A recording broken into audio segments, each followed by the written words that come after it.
नमस्कार. मी प्रोफेसर महेंद्र शिंदे. आजच्या व्हिडिओचं टायटल तुम्ही वाचलंच असेल की पेरते व्हा. तुम्ही म्हणाल की काय पेरते व्हा. आमच्याकडे शेतकरी बांधव आहेत. ते शेतकरी बांधवांना एक आगाऊ सूचना देणारा एक पक्षी या दिवसामध्ये जोरजोरात ओरडतो, पेरते व्हा, पेरते व्हा, पेरते व्हा, कामाला लागा, कामाला लागा. आता हा जो पक्षी आहे तुम्ही बरेच ऐकलेही असेल, कुकू कुकू कू कुकू कुकू कुकू कू कुकू कुक अशा पद्धतीचा त्याचा आवाज आहे आणि तो खूप मधुर स्वरात आमच्या शेतकरी बांधवांना सूचित करत असतो. तशी ती सूचना देण्यासाठी मी तुमच्या समोर आहे की सावध ऐका पुढल्या हाका आणि आता तयार राहा. कशासाठी तयार राहा, का तयार राहा. स्टुडंट्सशी मी फेसबुकवरून, ट्विटरवरून, वेगवेगळ्या प्रकारच्या सोशल मीडियामधून मी त्यांच्याशी कनेक्ट आहेत, व्हॉट्सअपवरून. तर मी त्यांचे एक मेमे बघतो दरवेळेला की जगभर अशी परिस्थिती तयार झाली की आम्ही जिवंत राहू की नाही याचीच आम्हाला भीती वाटते. आणि अशा परिस्थितीमध्ये आम्ही अभ्यास करायचा का. परीक्षा बंद पडल्यात, आता खूप वा वा वा, खूप छान, आनंद झाला. मला ह्या सर्व विद्यार्थ्यांना एक सावध करायचं आहे की ज्यावेळेस ही परिस्थिती सुधारेल आणि परिस्थिती सुधारल्यानंतर ज्या वेळेला सगळं वातावरण परत पहिल्यासारखं होईल त्यावेळेला आपण धोक्यात राहायला नको, आपण त्यावेळेस गाफील राहायला नको. आणि म्हणून हा व्हिडिओ एक छोटीशी गोष्ट आहे तुमच्यासाठी की फार पूर्वी मी अशी एक आख्यायिका सांगतात की भगवान शंकरांनी डमरू वाजवला तरच पाऊस पडतो, त्यांनी जर डमरू वाजवला नाही तर पाऊस पडत नाही. मग एक दिवस शेतकऱ्यांचं आणि भगवान शंकरांचं भांडण झालं, कुठल्या तरी कारणावरून बेनसलं. आणि मग शंकर म्हटले की आता इथून पुढे मी 5 वर्ष डमरूच वाजवत नाही, तुम्हाला पाऊसच पडणार नाही. सगळे शेतकरी चिंताग्रस्त झाले की आता काय करायचं, पाऊसच नाही पडणार म्हटल्यावर मग कसं करणार. मग सगळ्यांनी ठरवलं की ठीक आहे, 5 वर्ष पाऊस नाही पडत तर मग मशागत तरी कशाला करायची, निवांत बसून राहू. मग सगळेजण आपापले निवांत बसून राहतात. 7-8 महिने गेलेत, सगळीकडे शांतता होती, सगळेजण आपापल्या घरामध्ये बंदिस्त. एक शेतकरी मात्र त्याची बैलजोडी घेऊन आणि नांगरत होता. त्याला बाकीच्या शेतकऱ्यांनी विचारलं, अरे तुला माहीत नाही का भगवान शंकरांनी सांगितले की पुढचे 5 वर्ष पाऊसच पडत नाही म्हणून. तर हो माहिती आहे, मला सांगितलं आहे, मला बाकीच्यांनी पण सांगितलं आहे, मी पण ऐकले. मग कशासाठी मेहनत करतो उगाचच विनाकारण. त्यामुळे त्यांनी उत्तर दिलं की जर चुकून मी विसरून गेलो की शेताची मशागत कशी करायची, नांगरट कशी करायची, पेरणी कशी करायची, ह्या सगळ्या गोष्टी मी जर विसरून गेलो तर असं मला भीती वाटते सतत. आणि म्हणून मग मी काय केलं की आता नांगरून बघूया. यांचं सगळं संभाषण भगवान शंकर ऐकत होते. भगवान शंकरांना सुद्धा तिथे प्रश्न पडला कैलासावरती की बाबा हा मनुष्य असं सांगतोय की मी नांगरण्याचं विसरून गेलो तर. मग त्यांना एक असा प्रश्न पडला की मी जर सपोज डमरू वाजवायचं विसरून गेलो तर. म्हणून त्यांनी एक नाद म्हणून डमरू वाजवून बघितलं की मी तर विसरलो तर नाही ना. आणि डमरूचा आवाज झाला, पाऊस पडला. जो शेतकऱ्यांनी मशागत केलेली होती त्याला त्याचा फायदा झाला. हीच गोष्ट 10वीच्या 12वीच्या इंजिनिअरिंगच्या डिप्लोमाचा अभ्यास करणाऱ्या विद्यार्थ्यांसाठी पण लागू होते की तुम्ही ज्यावेळेस बाहेर पडाल त्यावेळेला तुमच्याकडे काहीतरी एक महत्त्वाचं पाहिजे, असं एक काहीतरी तुमच्याकडे पाहिजे की जे दुसरं कोणाकडे नको, दुसरं कोणाकडे नाही. कारण सगळ्यांना सारखे मार्क्स दिलेत, परीक्षा नाही म्हटल्यावर सगळ्यांचे मार्क्स सारखेच. या सारख्या मार्क्सच्या हिशोबावरती कुठली कंपनी तुम्हाला कोणत्या बेसवरती जज करणार आहे, कोण तुम्हाला कुठल्या यांनी तुम्हाला पुढे घेणार आहे. तर याच्यासाठी सगळ्यात महत्त्वाचं म्हणजे तुमच्याकडे असलेला स्किल सेट. म्हणून आपल्याला पुढच्या हाका ऐकायच्या आहेत, सावधपणे ऐकायचे आहेत आम्हाला. हे बघा, आता ही जी स्लाईड आहे ह्या स्लाईडमध्ये तो सांगतो की वळणाचा रस्ता आहे आणि चॅलेंजेस आहेत. तुम्ही रेडी आहात का हे चॅलेंजेस ॲक्सेप्ट करण्यासाठी. तर तुम्ही रेडी राहावं लागेल. कारण काय की गती मिळालेलं चक्र आहे आणि याला थांबवणं अशक्य आहे. तुम्हाला पळत राहावं लागणार आहे. कितीही तुम्हाला कोणी सांगितलं की नाही यार लाईफ इज रेस आणि मला रेसमध्ये भाग नाही घ्यायचा, तुम्हाला भाग घ्यावाच लागणार आहे. त्यामुळे समोर चॅलेंजेस आहेत आणि ह्या चॅलेंजेसला ॲक्सेप्ट करून आपल्याला पुढे चालायचं आहे. मग आम्हाला काय पाहिजे, सक्सेस पाहिजे. सक्सेससाठीचा साधा सोपा फॉर्म्युला आहे. तुमच्याकडे इंटेलिजन्स पाहिजे, जे प्रत्येकाकडे असतं. हो, तो मुलगा खूप हुशार आहे, हां ती मुलगी खूप हुशार आहे. कशावरून इंटेलिजन्स? त्यांचं इंटेलिजन्स कशावरून? ते खूप छान उत्तर देतात म्हणून, ते टॉकेटिव्ह आहेत म्हणून? मला नाही वाटत. मागे एकदा कुठल्या तरी डिबेटमध्ये आमचा एक विषय झाला होता आणि त्यांनी सांगितलं की यार तो खूप छान इंग्लिश बोलतो, शहरातली मुलं खूप छान इंग्लिश बोलतात. अरे लहानपणीपासून त्यांना ते वातावरणच तसं मिळाले म्हणून ते काही त्यांचं इंटेलिजन्स नाही होत. आमचे गावखेड्यातले मुलं मराठीमध्ये खूप छान बोलतात म्हणजे याचा अर्थ त्यांच्याकडचं इंटेलिजन्स कमी येत असं त्याचा भाग होत नाही. हीच गोष्ट तुम्ही अमेरिकेतल्या मुलांना, मग तिथं तर फार गल्लोगल्लीतल्या अतिशय अडाणातल्या अडाणी मुलंसुद्धा इंग्लिशच बोलतात. त्यांची मातृभाषा आहे तिथे, ते इंग्लिश नाही बोलणार तर काय बोलतील? त्यामुळे भाषा हे इंटेलिजन्सचं मीडियम नाही. त्यामुळे इंटेलिजन्स हा कशात असला पाहिजे की तुम्ही करत असलेल्या तुमच्या ॲक्टिव्हिटीमधून तो इंटेलिजन्स दिसला पाहिजे आणि तो प्रत्येकाकडे असतो. फक्त तुम्ही इंटेलिजन्स तुमचा जो आहे तो कशात वापरता हे खूप महत्त्वाचं आहे. मी स्टुडंट्सला नेहमी एक गोष्ट सांगत असतो, स्पीड आणि व्हेलॉसिटी. स्पीड तुम्हाला कोणत्या डायरेक्शनमध्ये घेऊन जाईल माहिती नाही. उलट्या डायरेक्शननी म्हणजे चुकीच्या मार्गाने सुद्धा तुम्ही खूप वेगाने जाऊ शकता, तो तुमचा स्पीड होऊ शकतो. व्हेलॉसिटी महत्त्वाची. व्हेलॉसिटी तुम्हाला सांगते स्पीड आणि डायरेक्शन. त्यामुळे इंटेलिजन्स प्रत्येकाकडे असतं, पण ते कसं वापरायचं, कुठं वापरायचं हा ज्याच्या त्याच्या सत्सद विवेक बुद्धीचा प्रश्न. हार्डवर्क, याला काहीच पर्याय नाही. कष्ट कष्ट आणि कष्ट. तुम्ही कष्ट घेतले ना तर तुम्हाला 100% त्याचं फळ मिळणार. तुम्ही कष्ट घेत राहा, तुम्हाला त्याचं कुठं ना कुठं फळ मिळणार. अरे 10वीला मी ट्रिग्नोमेट्री मला आयुष्यात मी कुठंच वापरणार नाही, मग मी त्याचा अभ्यास का करायचा? मी अमुक एक गोष्ट मी करायची कशासाठी, मला त्याचा काही फायदाच होणार नाही, असं नाही मित्रांनो. आयुष्यात कोणती गोष्ट कुठल्या वेळी तुम्हाला येईल हे सांगता येत नाही. त्यामुळं तुमच्या हातात आता जे आहे, आता हा आपला शांततेचा काळ आहे आणि असं म्हणतात की शांततेच्या काळात तुम्ही जितकं घाम गाळाल तितकं तुम्हाला युद्धाच्या काळात कमी रक्त सांडावं लागतं. तर तुम्हाला आता कष्ट करायचे आहेत, आता तुम्ही कष्ट करू शकता. ॲटिट्यूड काय सांगतो की तुमचं मगाशी जे स्पीड आणि व्हेलॉसिटीचं जे एक्झाम्पल दिलं ते एक्झाम्पल हे ॲटिट्यूडला परफेक्ट बसतं. मगाशी तुम्हाला जे सांगितलं की तुम्ही स्पीडनी उलट्या डायरेक्शननी पण जाऊ शकता, चुकीच्या डायरेक्शननी पण जाऊ शकता, पण पॉझिटिव्ह ॲटिट्यूड हा जर असेल तर तुम्ही योग्य ठिकाणी पोचाल. अजून एक तुम्हाला गोष्ट पाहिजे, 1+ स्मार्टनेस. इतरांपेक्षा 1 अधिक. स्मार्टनेस कशामधला? आम्ही अभ्यास करतोय, हां कुठला अभ्यास करतोय माहीत नाही, फक्त पुस्तकं गोळा केलीत, अभ्यासाला सुरुवात केली. सरांनी सांगितलं रेफरन्स बुक वाचायला सुरुवात केली. अरे तुमच्या त्या सिलेबसमध्ये त्याचा पोर्शन आहे का? नाही आहे. तुम्ही इतर सगळा अभ्यास केला आणि सिलेबसचाच पोर्शन बाजूला राहिला तर आपण थोडंसं मागे पडतो. कारण काय, सिलेबस डिझाईन करणाऱ्या कमिटीने काहीतरी ठरवून तुमच्यासाठी तो सिलेबस डिझाईन करून ठेवला आहे. त्यामुळं आपण जो काही +1% जो स्मार्टनेस आहे, तो स्मार्टनेस हा आहे की आधी आपल्याला आवश्यक काय आहे ते बघा आणि मग बाकीच्या गोष्टींमध्ये बघा. तर हा 1+चा स्मार्टनेस हा 1 नंतर येतो, आधी आपला स्मार्टनेस. ही स्टेअर मेथड आहे तुमचं गोल अचीव्ह करण्याची. स्टेअर मेथड काय सांगते की आधी छोटे छोटे गोल ठरवा, ते छोटे छोटे गोल अचीव्ह करण्याचा प्रयत्न करा आणि मग थोडे थोडे मोठे गोल घ्या, मग हळूहळू मोठे गोल घ्या आणि असं करत करत तुमची ती अचीवमेंट कंप्लीट करा. एकदाच झेप घेण्याचा प्रयत्न केला की तो घरंगळत खाली येणार असतो. जो जितका जास्त वेगात वर जातो तो तितक्याच जास्त वेगात खाली येतो. ही स्टेअर मेथड आहे तुमचा गोल अचीव्ह करणे. छोटे छोटे गोल ठरवा, एक टप्प्याटप्प्याने, एक एक पायरीने पुढे जा. काय सांगते स्टेअर मेथड आपण इन डेप्थ बघूया. Always set a small goal, get it done, ते कंप्लीट करा.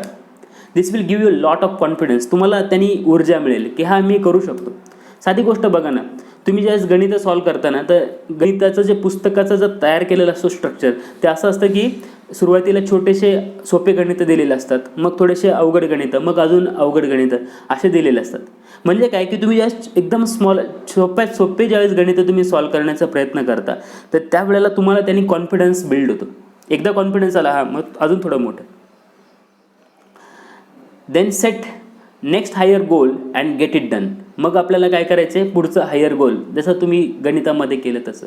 मग थोडंसं अवघड गणितं घेऊन बघा, थोडंसं अवघड अभ्यास करून बघा, थोडंसं वेगवेगळ्या अवघड लँग्वेजेसचा तुम्ही तयारी करण्यासाठी सुरुवात करा. आणि अशा वेळी आपल्याला पुढे पुढे जायचं आहे. एकदमच उडी घेतली की सरळ खाली येणार.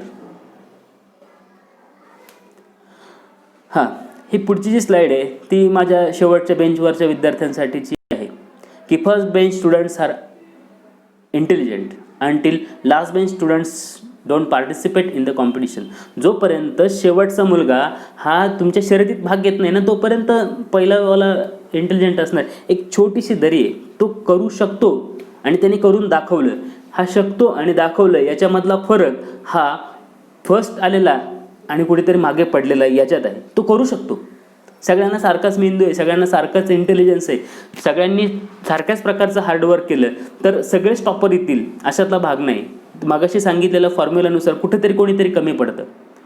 त्यामुळं आपला इंटेलिजन्स आणि त्याच्यानुसार आपण आपला आवडीचा पॅटर्न आपण शोधायचा आहे, आवडीचा भाग आपण बघायचा आहे.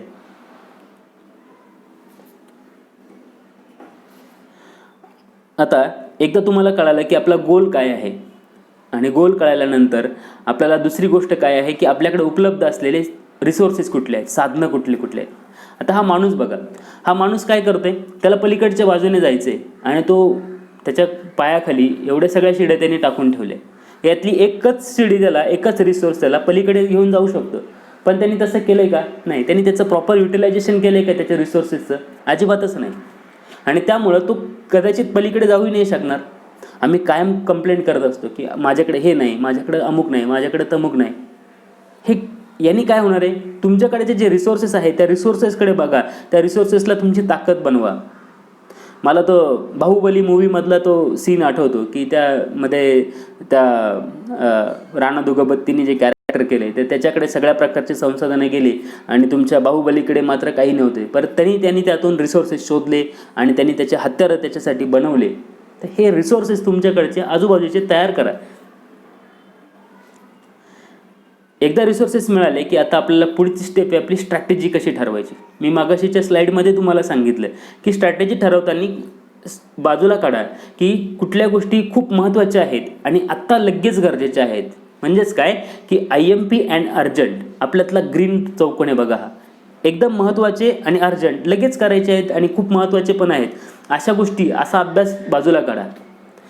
ऑरेंज काय सांगतो, नायदर इम्पॉर्टंट नॉर अर्जंट, अगदीच काही गरजेचं नाही, अगदीच अतिमहत्त्वाचं नाही आणि लगेच लागणारही नाही, असा अभ्यासक्रम थोडासा बाजूला काढा. तुमचा ग्रीन आयकॉन सांगतो की नॉट इम्पॉर्टंट बट अर्जंट, म्हणजे आता तुमच्याकडचं महत्त्वाचं नाही आहे पण गरजेचं आहे, खूप महत्त्वाचं नाही पण आता लगेचच्या लगेच आहे. जसं तुमच्या असाइनमेंट्स असतील, तुमच्या क्लासवर्क असेल, तर हे काय आहे की मीला नॉट इम्पॉर्टंट नाही म्हणणार, पण कसं आहे की माझ्या दृष्टीने ते तितकंसं महत्त्वाचं नाही आहे. माझ्या दृष्टीने सगळ्यात महत्त्वाचं आहे की तुमची कन्सेप्ट समजून घेणं. ती कन्सेप्ट तुम्हाला एकदा समजली की तुम्ही बाकीच्या गोष्टी करता. त्यामुळे मी क्लासवर्कला खूप इम्पॉर्टंट नाही म्हणत पण अर्जंट आहे. कारण काय की त्यांनी तुमचं टर्मवर्क डिसाईड होतं.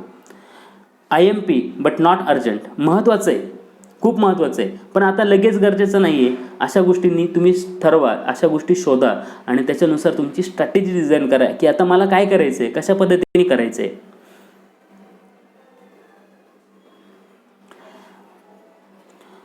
आता पुढची जी स्लाईड आहे ती सांगते की कधी आणि काय अभ्यास करायचा.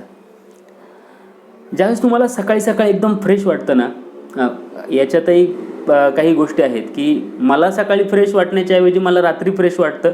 माझा 11 नंतर दिवस चालू होतो आणि मी साधारण 1-1:30 वाजेपर्यंत मला फुल फ्रेश फील करतो, मला एनर्जेटिक वाटतं आणि मी त्यावेळेस अभ्यास करू शकतो. असं अनेकांचं असू शकतं, त्यांनी त्या पद्धतीने करा. पण जनरली म्हणजे जवळपास 80 ते 90% लोकांना असं वाटतं की मला सकाळी फ्रेश वाटतं. ओके, सकाळी अभ्यास करा. त्यावेळेस तुमचं थेरी आणि नवीन टॉपिक्स जे असतील ते नवीन टॉपिक्सवरती तुम्ही काय करा की कॉन्सन्ट्रेट करा. ज्या वेळेस तुम्ही थकलेलं असतं, म्हणजे साधारण संध्याकाळची वेळ जी असते ती संध्याकाळची वेळ शक्यतो सगळे थकलेले असतात आणि त्यावेळेस आपण काय करायचे की प्रॉब्लेम सॉल्विंग, रिव्हिजन अशा पद्धतीने आपण स्ट्रॅटेजी ठरवू शकतो. म्हणजे आपण तो वेळ युटिलाइज करू शकतो. 10वीच्या विद्यार्थ्यांना हे खूप महत्त्वाचं आहे की आपण 10वीच्या किंवा 12वीच्या विद्यार्थ्यांसाठी हे, कारण खूप कमी वेळेत खूप जास्त सिलेबस त्यांना कव्हर करायचा असतो ॲज कम्पेअर टू बाकीच्या यांच्यापेक्षा. आणि थोडासा सिलेबस टफनेस लेवल जी आहे ती थोडीशी जास्त असते, कारण 10वीपर्यंत आपण एका सिक्युअर वातावरणातून आलेला असतो, अचानक बोर्डाची परीक्षा द्यायची असते. 12वीच्या विद्यार्थ्यांसाठीचं थोडंसं वेगळं असतं की त्यांच्या लाईफचा टर्निंग पॉईंट असतो आणि त्यामुळं खूप आधीच त्या टेन्शनमधून ते आलेले असतात की बाबा आता 12वीचं वर्ष ना, आता इथून पुढे आपलं काय होणार आहे. तर आणि त्याच्यातही त्यांचा जो सिलेबसचा जो डेप्थ आहे ती डेप्थ खूप जास्त असते आणि बाकी नंतर तुम्ही पुढे गेल्यानंतर रिलॅक्स होता थोडंसं. पण हे जे 2 टप्पे आहेत हे खूप महत्त्वाचे टप्पे आहेत आणि ह्या महत्त्वाच्या टप्प्यांमध्ये हे तुम्हाला काय सांगतं की अभ्यासाची स्ट्रॅटेजी मी तुम्हाला सांगतो की ज्यावेळेस तुम्हाला फ्रेश वाटतं ना त्यावेळेस थेअरीचा टॉपिक घ्या, त्यावेळेस तुम्ही खूप कॉन्सन्ट्रेशनने थेअरी वाचा. नवीन टॉपिक घ्या की जे तुम्हाला आत्तापर्यंत कुठलाही टॉपिक तो तुम्ही कव्हर केलेला नाही असा टॉपिक घ्या, तुम्हाला लवकर चांगल्या पद्धतीने कळेल. पुढची स्लाईड सांगते नेवर गिव्ह अप. मला एखादा टॉपिक नाही समजला तर मी काय करतो, ठीक आहे जाऊ दे बाबा, एवढासा टॉपिक नाही केलं तर काय फरक पडतो, असं नाही.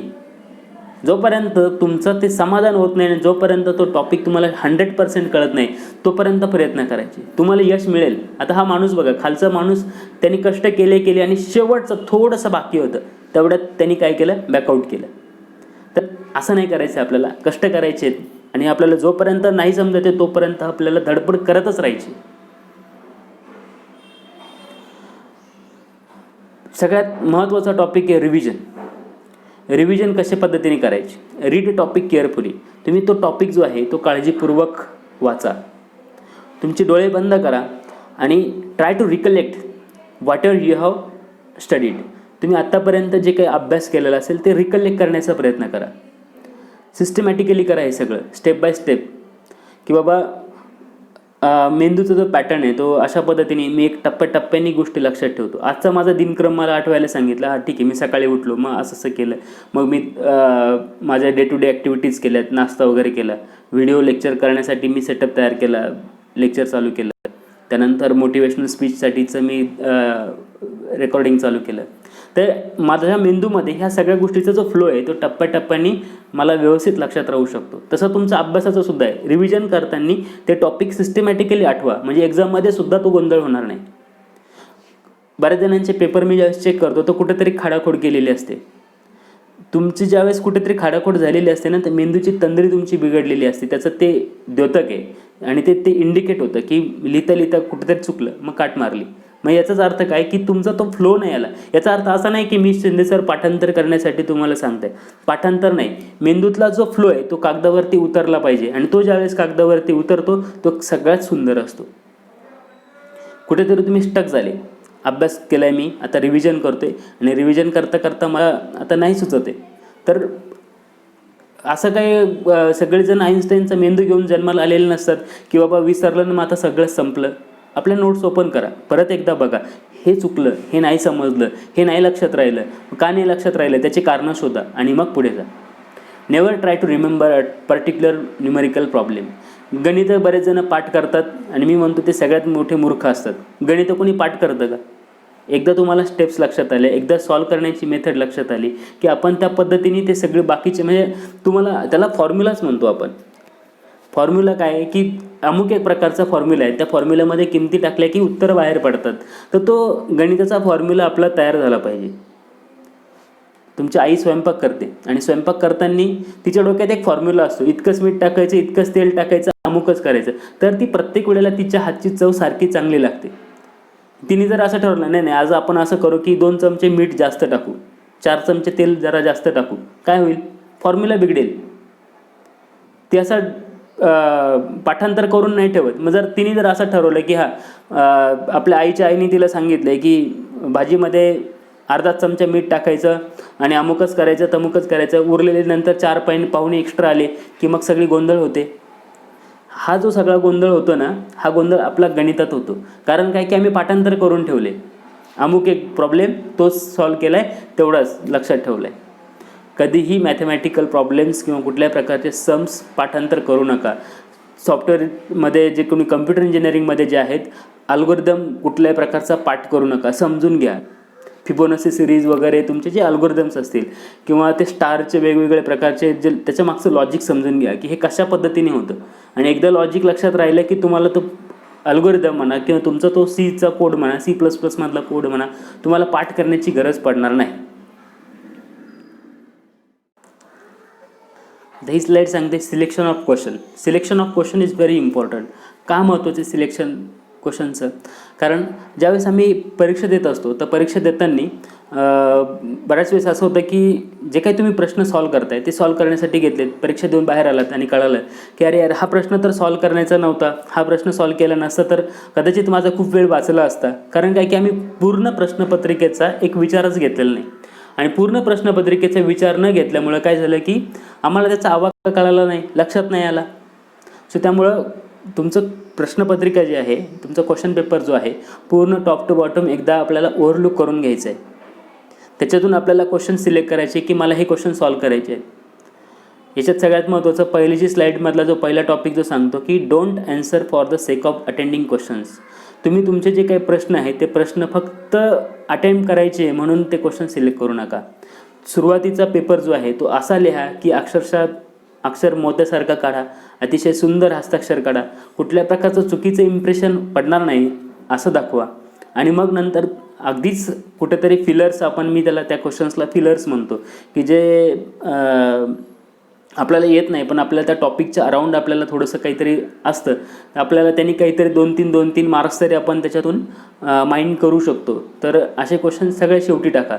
पण सुरुवातीचे क्वेश्चन्स तर मात्र असे असले पाहिजे की ते त्याचं जे इम्प्रेशन आहे ते सगळ्यात चांगलं पडलं पाहिजे. ठीक आहे. Keep your answer straight forward, crystal clear. तुमचं जे काही ॲन्सर आहे ते उगाचच फापट पसारा नको की मेन मुद्दा बाजूलाच राहिला आणि तुम्ही काहीतरी खूप 2 पानांचं उत्तर लिहून ठेवलं आणि त्या उत्तरातला मेन ॲन्सर, मेन गाभा शोधताच पेपर चेकरनी क्विट केलं की जाऊ दे यांनी काहीतरी बरोबर नाही लिहिलेलं, असं व्हायला नको. वरचे जे पॉईंट्स आहेत मला माहिती आहे की छोटेसे आहेत, कमी आहेत, पण तरी इम्पॉर्टंट आहेत. एक गोष्ट नेहमी लक्षात ठेवा की कोणताही माणूस हा डोंगरावरून नाही पडत. डोंगरावर असलेला छोटासा जो खडा असतो ना, त्या खड्यावरून तो निसटलेला असतो. म्हणजेच काय की आमच्याकडून एक छोटीशी चूक झालेली असते आणि ती छोटीशी चूक आम्हाला खाली घेऊन जाते.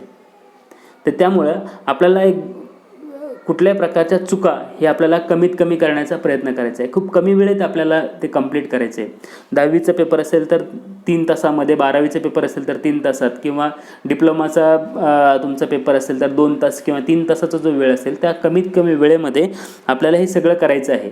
आणि त्यामुळं आपल्याला काय करायचं आहे की अचूक प्रश्नांचं सिलेक्शन करायचं आहे. आता हे सगळं जे तुम्हाला सांगितलं, हे सगळं सांगितल्यानंतर आपल्याला या सगळ्या गोष्टी एकदा डोळ्याखालून घाला की शिंदे सरांनी काय सांगितले, ह्या सगळ्या गोष्टीला एकदा ओव्हरलुक करा. प्रत्येकाची वेगवेगळी स्ट्रॅटेजी असू शकते, अभ्यास करण्याची वेगवेगळी मेथड असू शकते. काही जणांचा देवावरती विश्वास असतो, काही जणांचा देवावरती विश्वास नसतो. मी कायम सांगतो की दरवाजाच्या मागे तुम्हाला जे श्रद्धास्थान असेल त्या श्रद्धास्थानाचं फोटो ठेवा, त्याने तुम्हाला पॉझिटिव्ह एनर्जी मिळते. तुम्हाला सतत त्या गोष्टी तुम्हाला मोटिवेट करत असतात की बाबा मला काहीतरी छान भव्य दिव्य करायचं आहे. तर कोणाला शिवाजी महाराजांचा फोटो ठेवासा वाटतो, कोणाला अहिल्यादेवींचा फोटो ठेवासा, कोणाला आंबेडकरांचा फोटो ठेवासा वाटत असेल, कोणाला आईवडिलांचा फोटो किंवा कोणाला त्यांचे कोणी महाराज असतील तर त्यांचा फोटोने त्यांना जर सकारात्मक एनर्जी जर मिळत असेल तर ती सकारात्मक एनर्जी कुठल्याही वेळी मिळो ती चांगलीच आहे. त्याला कुठल्याही प्रकारे मला तरी असं वावगं असं काही वाटत नाही, चुकीचं असं काही वाटत नाही. त्यामुळं हे जे काही आहे हा अभ्यासासाठीचा जो काही तुमच्यासाठी समोर जो ठेवला आहे हा खटाटोप, तर यासाठी आहे की आताची जी कोविडची जी सिच्युएशन आहे त्या सिच्युएशनमधून बाहेर पडायचं आपल्याला. असं समजू नका की अरे सगळं जग बुडीत होणार आहे, सगळं जग संपणार आहे, मग मीच कशाला अभ्यास करायचा.